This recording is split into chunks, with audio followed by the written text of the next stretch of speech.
Hey there everyone, welcome to TPJ's line of podcasts. This month's theme is body positivity. So I hope you guys stay tuned and learn a little something and maybe we'll learn more from you. So yeah, like, share and subscribe and stay tuned to watch more. Disclaimer, there are mentions of gender, sexuality, abuse, mental health and any other triggers that may be applicable to you. So be sure to take care of yourself and read our description for any more trigger warnings. Also, if you ever do need the help, you can always reach out to the plain show. So, welcome guys, welcome to TPJ's Body Podcast. So thank you all for being here. If the audience could just know a bit more about you guys, so begin by introducing yourselves, I guess. Okay, so my name is Aanchal and I'm a psychologist. Cool. And my pronouns are she, her, or whatever you like. Cool. My name is Rohan, my pronouns are him and he, and I deal with body image issues regularly, so I'm here talking about that. Cool. My name is Angelique, or Angie, or August, as I have more recently been dubbed. My pronouns are all, I prefer they and them. Okay. And I identify as a trans person and a survivor of childhood sexual abuse. Okay. Cool. Thank you all for being here. So let's get started.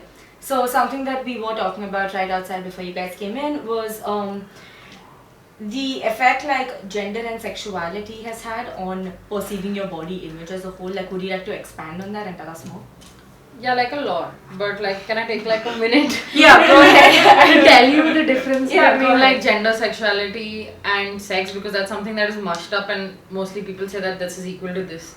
But what do you like? So gender is basically everyone knows social construct, but more than that, gender is how you feel on the inside, right? Mm-hmm. And how you choose to express is basically a performance. So if I choose to wear a shirt, that's a form of gender expression. Or I choose to have a mustache, that's a form of gender expression. Yeah. Sexuality is who I'm in love with, and that Or necessarily. you want to fuck. Yes. Yeah. You're So attracted, whoever basically. you want to fuck, basically who Yeah. you're attracted with. But the idea is that most people think, oh, so my gender is woman, so that means it's equal to me liking a man. And that's not an equal to sign that people should be aware of. And then you course. have biological sex, which is what your reproductive systems looks like. Huh. So that's the difference. And generally it would affect you in the way you speak about it. So for example, genders are only two genders. Mm-hmm. Now if I choose to say I'm non-binary, that would fuck with my body image so much. Yeah, of course. Yeah, so I identify as trans. Now, even that is one of those things where there are people who are genderqueer and identify as trans. There are also people who are genderqueer and don't identify as trans. Yeah. Now, I identify as trans because for me, it's like almost one of those, again, umbrella terms. Yeah. Because, again, like, I'm not necessarily a woman, I'm not necessarily a man, Mm-hmm. but there are days when I am a woman, or I do feel like a woman, and there are days when I do feel like a man. Okay. So that term kind of tends to bring all of those things together for me. Okay. All right. So, being a straight man, I am supposed to follow some norms of how I'm supposed to dress and carry myself. Yeah. So, for example, if I'm carrying a bbag which is a little funky, a little more colorful, even my parents would go as much as to say that this bag is very gay. Yeah?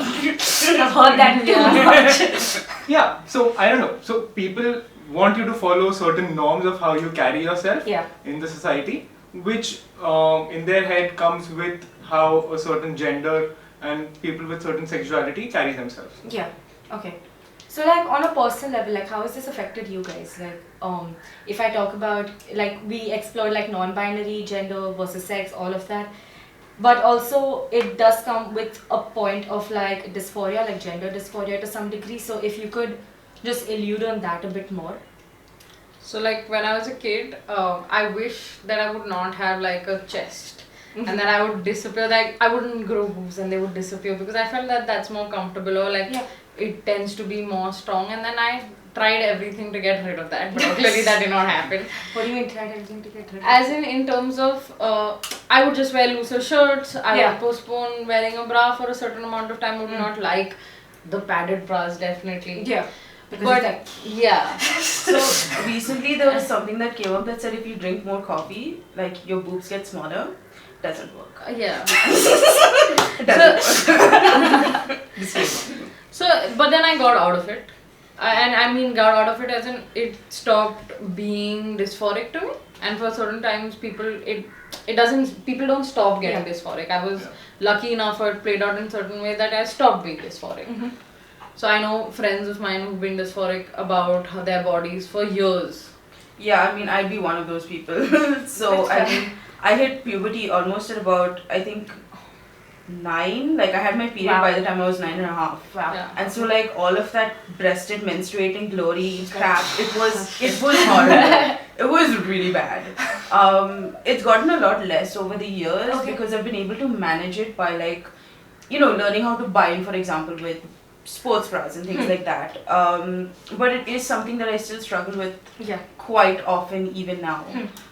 Specifically with my chest, to the point where there's times where I can't even look at myself in the mirror because it just get these things off me. Get them off me. So when I was younger, I was super thin, and people would associate me with a skeleton huddy. And the most was so I like wearing loose clothing, bigger clothes. So they would always call me a hangirl, which was in a very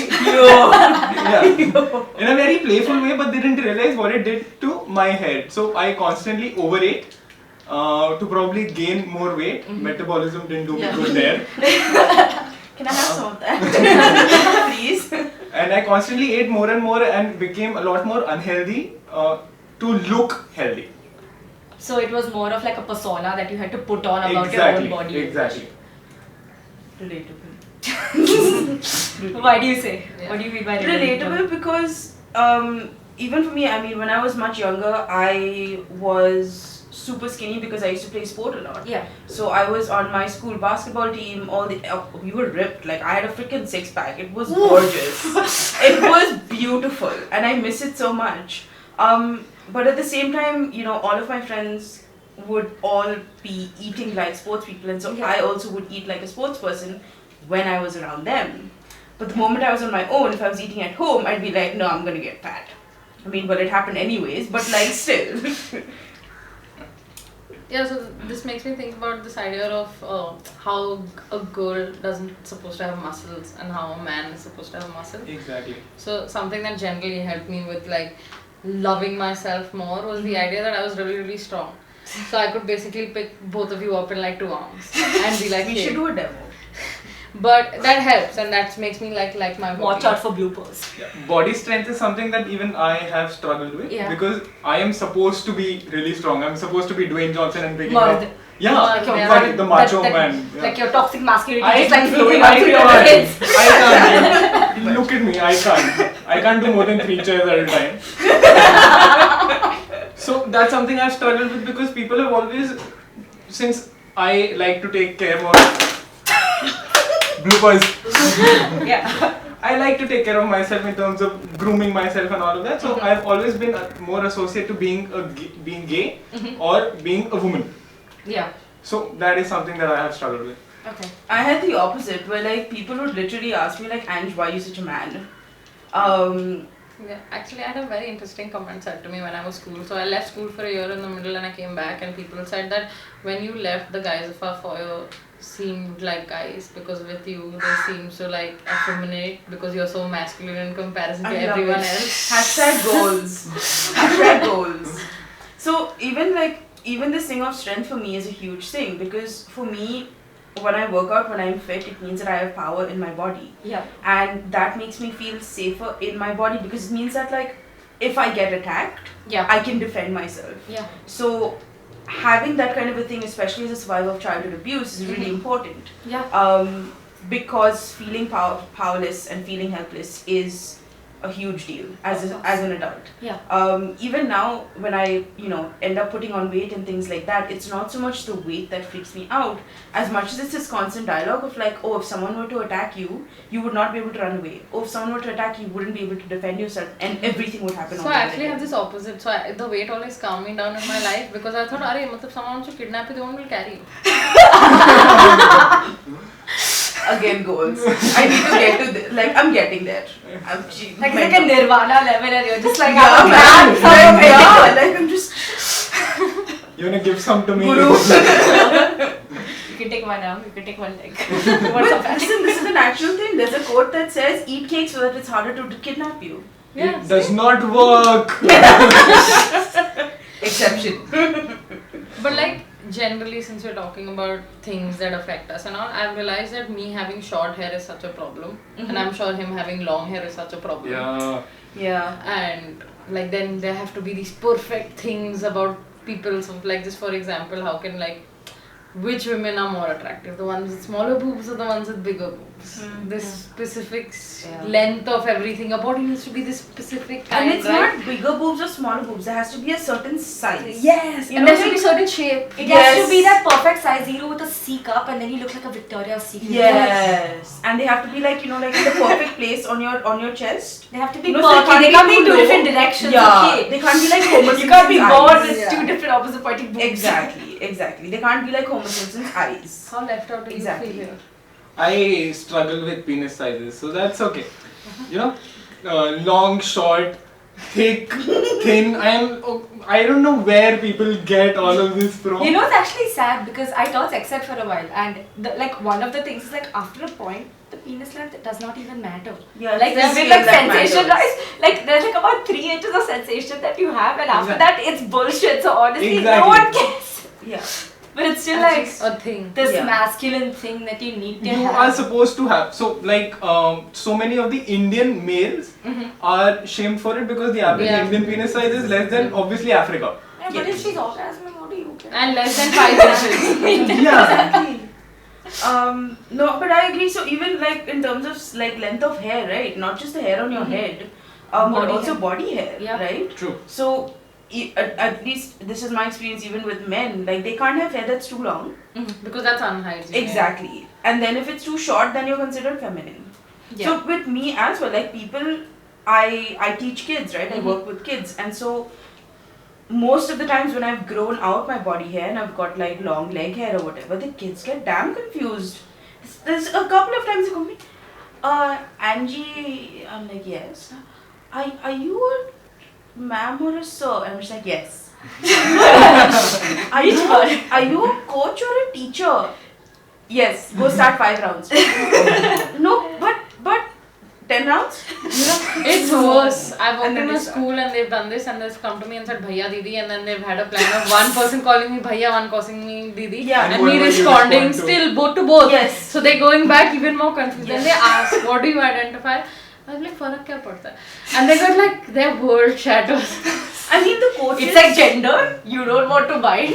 What is happening? My other coaches are all male, right? And Yeah. for me, like, because I am quite masculine as well, I get along with them and I become one of the guys when I'm Yeah. with them.